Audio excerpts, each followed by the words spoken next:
నిరాదీక్ష చేస్తుంటే నా తండ్రిని 1988లో రంగా గారిని పొట్టలో పెట్టుకుంటే తెలుగుదేశం పార్టీ కాదని చెప్పని మిమ్మల్ని అందరినీ అడుగుతున్నాను. బహుశా భారతదేశ చరిత్రలో ఎక్కడ జరుగుంటుంది ఇలాంటి సంఘటన అసలు. నాకు నా కుటుంబానికి జరిగిన అవమానం మర్చిపోలేకపోతున్నాను. నా కొడుకుని కొట్టుకుని తీసుకెళ్తాం, నా భార్య లంచకనా లేకవే అని వెక్కట్టు లాగటం అండి. ఆ కోడల్ని లంచకనా కొడితే దిక్కేవరే నీకు మాటలో పట్టుకోలేకపోతున్నాను సార్. ఒక్కొక్కసారి ఎందుకు బతుకున్నానా కూడా అనుకుంటుంటానండి. వాళ్ళకి శిక్షలు పడే వరకు కూడా మాకు బతుకుండాలా అని కూడా ఆలోచనతో బతుకుతున్నాం సార్. వేలాది మంది తెలుగుదేశం పార్టీ కార్యకర్తలు, నాయకులు రౌడీ షీటర్లో,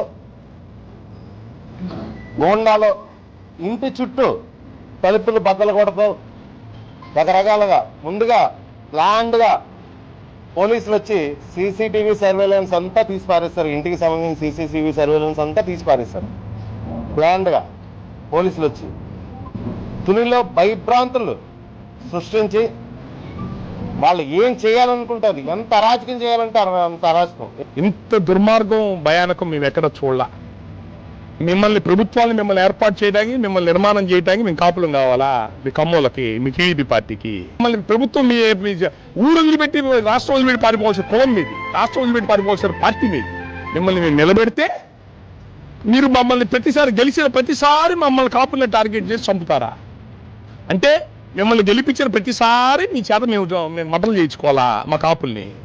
మీ పార్టీకి మేము ఒక అవకాశం ఇస్తే మీరు మా కులాన్ని మీ కక్ష సాధింపితే మమ్మల్ని ఇబ్బంది. అలాగూ మాకు ఎక్కడ ఏ పనులు చేయట్లా, ఏ ట్రాన్స్ఫర్ లేవు, ఎక్కడ రాజకీయ ప్రాధాన్యత లేదు, తొక్కి పారేశారు కాపు కులాన్ని.